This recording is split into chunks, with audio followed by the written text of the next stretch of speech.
அனைவருக்குமே வணக்கம். சற்று முன் கிடைத்திருக்கக்கூடிய ஒரு மிக மிக முக்கியமான செய்தி ஒன்று வெளியாகியுள்ளது. சற்று முன் அதிமுகவில் இணைந்த செந்தில் பாலாஜி திமுக கதை முடிந்தது, இது மாதிரி செய்திகள் வெளியே இருக்குது. இப்போ தமிழகத்தில் பார்த்தீங்கன்னா செந்தில் பாலாஜி அவர்கள் இல்லாத அமைச்சராக இருக்கா இல்லையா, அமைச்சர் பதவி ராஜினாமா செய்து அமைச்சராக இல்லாமல் தான் இருக்கார். இதை தொடர்ந்து திமுக பார்த்தீங்கன்னா நல்ல இவரை டார்கெட் பண்ணி இவர் நல்லா மாட்டி விட்டு பார்த்தீங்கன்னா திமுக அமைச்சரவை பதவியிலேருந்து பார்த்தீங்கன்னா நீக்கப்பட்ட சம்பவம் இப்போ ரகசிய தகவல் கிடைக்கப்பட்டிருக்கக்கூடிய நிலையில் இப்போ மீண்டும் செந்தில் பாலாஜி அவர்கள் பார்த்தீங்கன்னா ஒரு 15 எம்எல்ஏக்களோடு பார்த்தீங்கன்னா அதிமுகவில் இணைய போகிறதாக இப்போ அபிஷியலாகவே தகவல் வெளியாகி வருது. இந்த நிலையில் தான் மீண்டும் செந்தில் பாலாஜி அவர்கள் அதிமுகவில் இணைந்தார் அப்படின்னா திமுக ஒரு கேள்விக்குறியாகவே மாறப்போகுது. இருந்தாலுமே செந்தில் பாலாஜி அவர்கள் ஏற்கனவே திமுகவில் இப்போ மிகப்பெரிய ஊழல் செஞ்சிருக்காரு அப்படின்ற மாதிரி பார்த்தீங்கன்னா வெளியே இருக்கு இல்லையா. இந்த செய்தியின் அடிப்படையில் தான் அதிமுகவில் இணைந்தார் அப்படின்னா அனைத்து எவிடன்ஸ்களும் பார்த்தீங்கன்னா அமலாக்கத்துறை கிட்ட கொடுக்க போகிறதாக இப்போ தகவல் வெளியே இருக்குது. இதை பற்றி இந்த வீடியோவில் நம்ம முழுமையாக பார்க்கலாம். அதுக்கு முன்னாடி நம்ம சேனலுக்கு இப்போ தான் நீங்கள் முதல் முறையாக வந்திருக்கீங்க அப்படின்னா மறக்காமல் நம்மளுடைய சேனலை சப்ஸ்கிரைப் பண்ணி சப்போர்ட் பண்ணுங்கள். வாங்க வீடியோக்குள்ளே போகலாம்.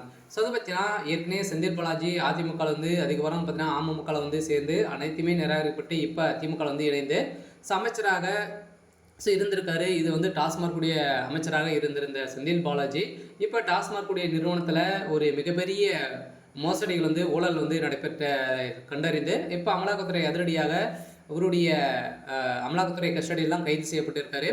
இந்த நிலையில் தான் எந்த ஒரு ஹெல்ப்புமே பார்த்தீங்கன்னா திமுக செய்யாமல் செந்தில் பாலாஜி அவர்கள் மாட்டி விட்டு வேடிக்கை பார்த்துருக்கு அப்படின்ற மாதிரி தான் இப்போ வெளியேறி வரக்கூடிய செய்தியின் அடிப்படையில் மீண்டும் அதிரடியாக இப்போ செந்தில் பாலாஜி அவர்கள் அதிமுகவில் இணைய போகிறதாக ஒரு தகவல் வெளியே இருக்குது. இருந்தாலுமே இந்த தமிழகத்தில் திமுகவில் பார்த்தீங்கன்னா டாஸ்மார்க்குடைய நிறுவனத்தில் நடந்த ரைடின் அடிப்படையில் தான் செந்தில் பாலாஜியுடைய பேரே ஒட்டுமொத்தமாக முடிஞ்சிச்சு. இந்த வழக்கை பொறுத்தளவுக்கு ஸ்டாலின் அவர்கள் தான் செந்தில் பாலாஜி மீது பார்த்தீங்கன்னா போட்டு ஏற்கனவே அதிமுக ஆட்சி காலத்தில் இருந்தபோது போக்குவரத்துறை அமைச்சராக இருந்தபோது நிறைய மோசடிகளும் நடந்திருக்கு அப்படின்றத ஸ்டாலின் அவர்கள் தான் செந்தில் பாலாஜி மீது பார்த்தீங்கன்னா வழக்கு பதிவு செஞ்சுருந்தாங்க. இதன் அடிப்படையில் தான் ஏற்கனவே 1.5 வருட காலமாகவே சிறையில் இருந்து இப்போ மீண்டும் வந்த பிறகு பார்த்தீங்கன்னா திமுக நல்ல டார்கெட் பண்ணி செந்தில் பாலாஜி அவர்களை கதையை முடித்திருக்காங்க. இதை தொடர்ந்து தான் இப்போ செந்தில் பாலாஜி அவர்கள் மீண்டும் அதிமுகவில் இணைந்தார் அப்படின்ற மாதிரி அஃபீஷியலாகவே தகவல் வெளியாக இருக்குது. ரகசியமாகவே பேச்சுவார்த்தைகள் பார்த்தீங்கன்னா போயிட்டு இருக்குது அப்படின்ற மாதிரி இப்போ தகவல் வெளியிட்டு இருக்காங்க.